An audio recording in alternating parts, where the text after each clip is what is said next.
Hey everyone, my name is Stephanie Stout. For this week, for a technique demonstration, I am going to be doing different breathing skills. They help with all different kinds of things, such as anxiety, and they can really pull you back when you're getting into like an anxious state, maybe a panic attack kind of mode, to really refocus and rethink about what's going on and, train your brain to calm itself down.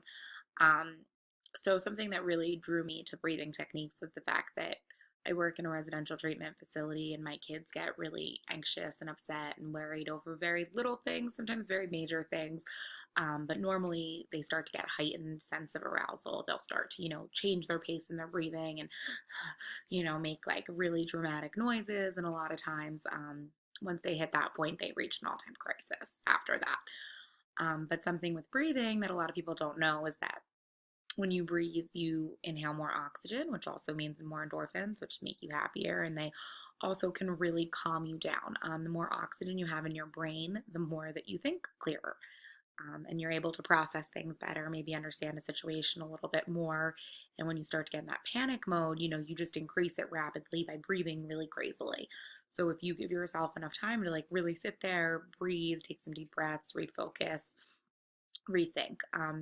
And another major thing with all of it is that my kids, we always encourage them and anybody in life to have coping skills. So when things are really stressful or make you really anxious or really intense, you have a coping skill. Now, since I work with children, a lot of them will identify things like my radio is my coping skill or this item is my coping skill. And something that we really try to encourage is for your coping skill to not be an item or to be material. That a coping skill is something that you can do anywhere, no matter who you're with, where you are, no matter what time of day it is. It's something that you don't physically need something else for.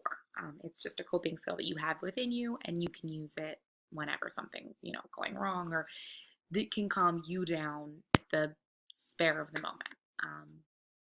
So when it comes to the breathing techniques, they help your mind focus and, take a couple seconds to calm down. Sometimes you can do them by yourself. You can do them when you're sitting in the car, if you're sitting in traffic and you're stressed out. Any kind of these will help you, calm down. Um, you can definitely do it when you are stressed out at work. If you are sitting behind your desk and you're really tense and stuff like that, any kind of these breathing, they don't take very much time. So, not having a lot of time in your day isn't really going to be a big deal when you're using breathing techniques. Um, so, for the first technique, it's called a measured breath. So for this one, you can be sitting or standing. I prefer to sit because I think that's more calming, honestly. And a lot of these are used in yoga too. So if you're familiar with yoga, you've probably done some kind of breathing to help you calm down. Um, so for the measured breath, I also probably close my eyes for mine because I feel like that's more calming too. But you're going to close your eyes and you're going to breathe in with your nose. And then when you breathe out, you're going to do it for 7 seconds. So I'm going to do it again.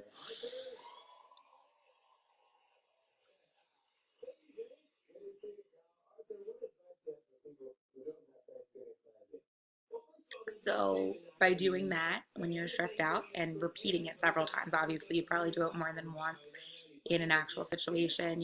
Someone can help you do it, someone can sit with you in therapy. Like a lot of my kids would probably need someone to sit with them and do it with them.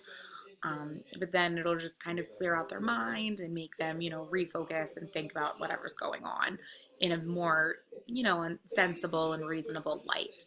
The second one, which I found kind of interesting, is called a bumblebee breath. And this one encourages you to actually hear your own breathing. Um, in that way, like you focus more of like mind and body kind of thing. You connect your breathing and your mind, and your breathing is a rhythm. And the rhythm is something that helps your whole body get back in sync when it falls back into a good rhythm. So if you can really hear the rhythm of your breathing, you can bring yourself back from getting too anxious or too overwhelmed and losing focus completely. So for the bumblebee, you cover your ears with your thumbs and your eyes with your forefingers, your pointer finger. And as you do that, you try and close up your throat a little bit so you can hear your inhale. And then you're going to close your lips, but keep your teeth a little bit parted.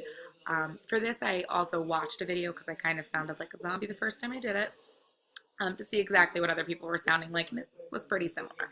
Because they want you to close your throat so you can hear the breathe in, which sometimes is a little too throaty.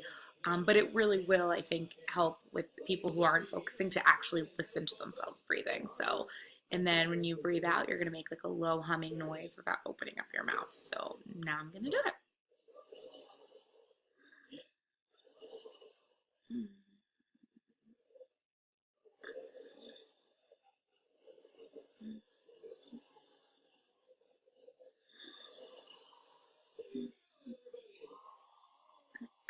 I don't know how loud that was on the camera, but I could definitely hear myself breathing. So that one is a refocusing one as well, and it really pays attention to the low humming. And the first one for me slows things down a little bit more because it's more like quiet and peaceful, but some people really need to actually hear it. So for the last one, it's called belly breathing, which is when it's you actually once again are going to try to listen to yourself breathe, in order to help you refocus. But this one to me is a little bit more calming too. And you can do this in a couple different ways. You can do this sitting. I prefer to do this one laying because I feel like you can, the whole point is that you feel your body and your stomach expand to feel all the air in your belly. Um, you don't want to focus on as much in your chest. You want to focus on it all just like going straight through your body to focus. And you want to be able to feel it in your belly when you take a big, deep breath. And with this one, you go in through your nose and out through your mouth, and you want to hear like a sense of like whoosh, like kind of a release. So now I'll show you.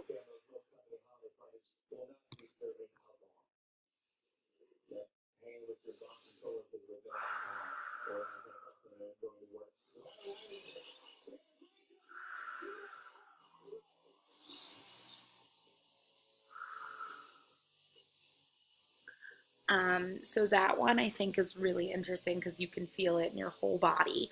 And you definitely want to be able to feel your belly rising and falling. And that'll help you to refocus whatever's going on and to really, once again, be mind and body full.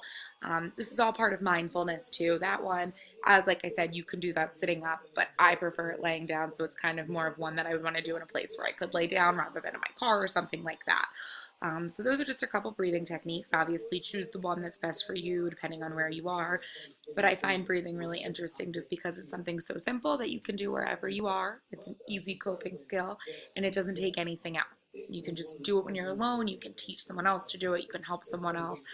And I think it can really change a situation from getting crazy out of hand and ending up in a panic attack to just being able to calmly and reasonably work through a situation. All right, thanks everyone.